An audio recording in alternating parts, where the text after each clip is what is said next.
Hello everybody, Happy New Year. It's 2018, January 2018, and in January we always get a new horror movie.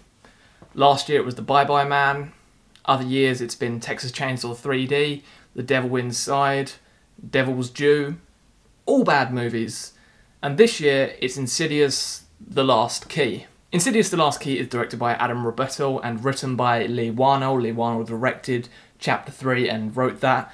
He does star again in this as Specs. Lynn Shay comes back as Elise Rainier, and Angus Sampson is Tucker. That's the main people of the film. I don't want to say anything more because I feel like that would ruin the plot if I speak about other actors in this. This time around we have the story of Elise Rainier going back to her childhood home. We get to learn about her childhood at first and learn how she came to have the gift of seeing ghosts and going into the further. So I expected this to be bad. I really did. With the 5.9 rating on IMDb and the 33% on Rotten Tomatoes. But I always say, go into these films and judge it yourself. Judge the film yourself. I said the exact same thing with the Emoji Movie. Many people told me it was bad, and I said, I'll judge it myself. And I watched it after everyone had watched it and said it was bad, and that was a terrible decision. But what I will say about Insidious The Last Key is that it's fine. That's the most I can say about it. It's fine. It's not incredible, it's not a phenomenal horror movie, it's just fine. It brings no new ideas to the table. Do not watch the trailer of this because the trailer ruins all the big jump scares and that. There is many jump scares here again, but it's better than 3. I was someone that really hated Chapter 3. I rewatched it again last week because I was rewatching all the Insidious films and thought, maybe Chapter 3 will grow on me this time. It did not grow on me, just made me hate it even more. I think I even hated it even more the second time around. Like, I do like Lee Whannell, but Insidious Chapter 3 was just straight up, straight away, screaming at you. That was it. It was just, everything was screaming at you. There wasn't any effective stuff. It wasn't like, oh, this is going to happen in a minute, and then it didn't happen or whatever, and then you get the jump scare.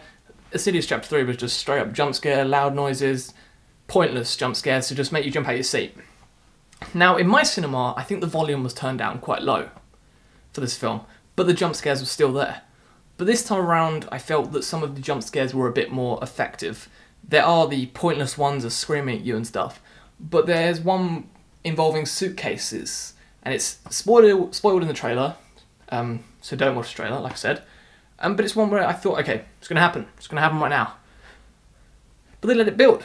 They let it build a lot, and it doesn't happen until later on. I was like, okay, that's all right. There's a part where someone's looking in a wardrobe, and I'm like, okay, something's going to run out and scream at them. And it doesn't happen. So those are my, pluses with Insidious The Last Key. It doesn't do as predictable and stupid jump scares that Chapter 3 did.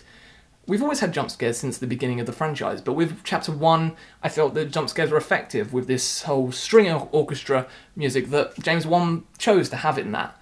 With Chapter 2, there was the screamer thing that happened where someone's face just appeared on screen at one point for no purpose, just to make you jump, and I found some of the jump scares in Chapter 2 pointless. It wasn't good as the first film. The first film's always going to be the best one, and they do things in this to sort of talk about the first one, but this one had its moments, tried to add in sort of a new thing to how Elise gets into the other world and how she sees the things and how it affects people around her and how she talks to ghosts.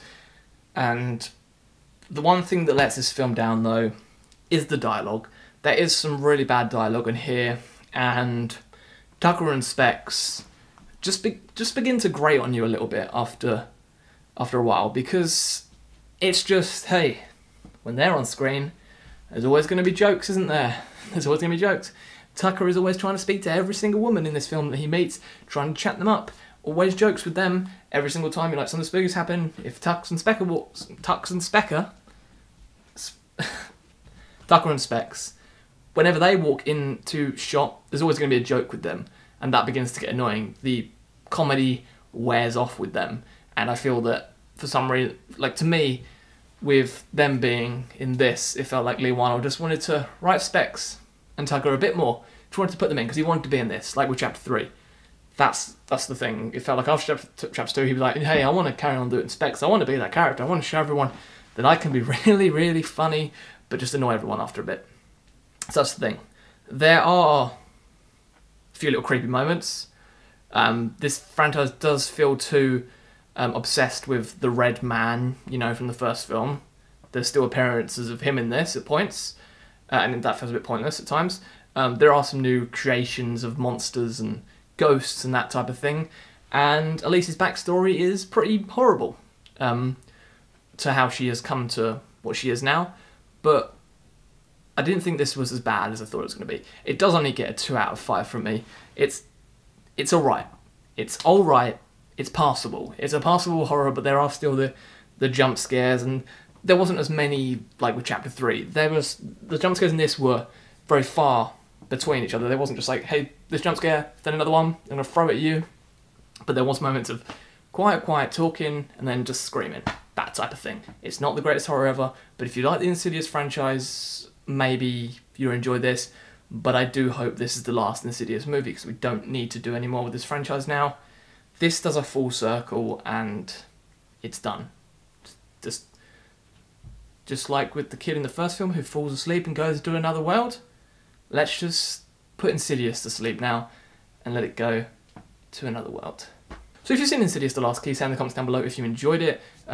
What's your favourite one in the franchise? For me, it's always going to be the first film. Or did you hate this? Did you think it was a terrible horror? For January, I worried, because I thought they always throw those horrors in this month and they're always bad. But this wasn't as terrible as I thought it was going to be. I expected to completely hate it, but I did not, and that was a surprise to me. So let's talk about it in the comments down below. That's all from me today. Thank you very much, and I'll see you all again very, very soon. Goodbye.